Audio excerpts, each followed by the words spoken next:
Imagine एक brand जो super bike enthusiast का ड्रीम है, जो अपनी परफॉर्मेंस और अग्रेसिव स्टाइलिंग के लिए फेमस है, अब इंसॉल्वेंसी डिक्लेयर कर रहा है। केटीएम ने 3 बिलियन यूरोस के डेट के साथ इंसॉल्वेंसी अनाउंस किया है। उनका मैटिगोफन फैक्ट्री शटडाउन होने वाला है और 2,65,000 बाइक्स अनसोल्ड इन्वेंट्री में खड़ी है।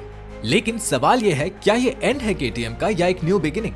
स्टे टिल द एंड, क्योंकि हम इस शॉकिंग न्यूज के पीछे का सच और इसका इंडिया पे क्या असर होगा सब रिवील करेंगे। 90 साल पुरानी ऑस्ट्रियन कंपनी केटीएम की जर्नी एक बाइक रिपेयर शॉप से शुरू हुई थी। 1934 में हैंस ट्रंकनपोल्स ने एक रिपेयर शॉप स्टार्ट की थी जिसका नाम था क्राफ्टसबर्ग ट्रंकनपोल्स मैटिगोफन यानी केटीएम। 1953 में उन्होंने अपनी पहली बाइक बनाई। यूरोप के एक टॉप मोटरसाइकिल मैन्युफैक्चरर के रूप में केटीएम फेमस हुआ, लेकिन ये ग्लोरी सिर्फ हिस्ट्री है। आज के दिन केटीएम अपने एग्जिस्टेंस के लिए स्ट्रगल कर रहा है। एक कंपनी जो अपने स्पोर्ट्स बाइक्स के लिए आइकॉनिक बनी, आखिर कैसे इंसॉल्वेंसी डिक्लेयर कर रही है? बजाज का रोल क्या है स्टोरी में? चलिए समझते हैं। 2007 में बजाज ने केटीएम के 14.3% स्टेक्स खरीदे। ये डील म्यूचुअल बेनिफिट के लिए थी। बजाज ने मैच्योर मार्केट्स में एंट्री की और केटीएम ने साउथ एशिया में छोटी बाइक सेल करना शुरू किया।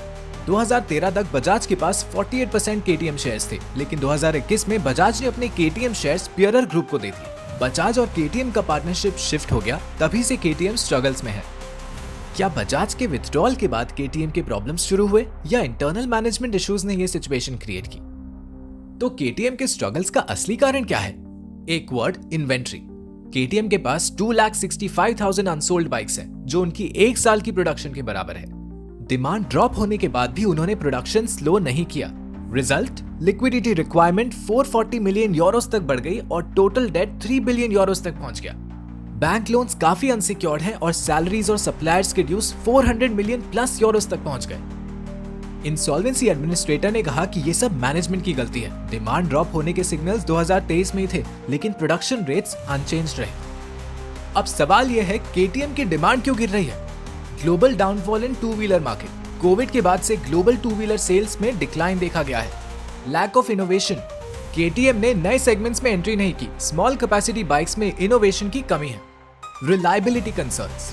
केटीएम 790, 890 और 901 मॉडल्स में कैमशाफ्ट और हेड गास्केट इश्यूज रिपोर्ट हुए। High focus on sports bikes. Diversification की कमी उनके डाउनफॉल का एक रीजन है। क्या केटीएम अपने इश्यूज को फिक्स करके कमबैक कर पाएगा या ये एक और ऑटो इंडस्ट्री बैंकरप्सी का केस बन जाएगा? इंडिया में बजाज के साथ पार्टनरशिप की वजह से केटीएम अभी स्टेबल है।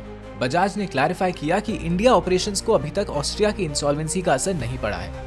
2024 में केटीएम ने इंडिया में 64,000 यूनिट सेल किए। ये एक सॉलिड नंबर है, लेकिन अगर केटीएम ऑस्ट्रिया अपने डेट्स रीपे नहीं कर पाता तो इसका इनडायरेक्ट इंपैक्ट इंडिया ऑपरेशंस पे हो सकता है।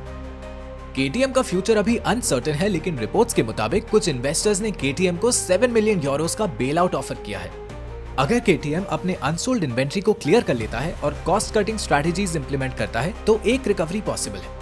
लेकिन अगर ये स्टेप्स टाइमली नहीं लिए गए तो केटीएम के ऑपरेशंस पर और इम्पैक्ट हो सकता है। केटीएम का सिचुएशन इतना सीरियस नहीं है जितना इनिशियल लगता था, लेकिन ये उनके मैनेजमेंट और रीस्ट्रक्चरिंग स्ट्रैटेजीज पर डिपेंड करता है। ये इंसिडेंट ऑटोमोटिव इंडस्ट्री के लिए एक वेकअप कॉल है। इन्वेंट्री मैनेजमेंट क्रिटिकल है, स्पेशली लो मार्जिन इंडस्ट्रीज में। इनोवेशन और डाइवर्सिफिकेशन से ही लॉन्ग टर्म सस्टेनेबिलिटी पॉसिबल है।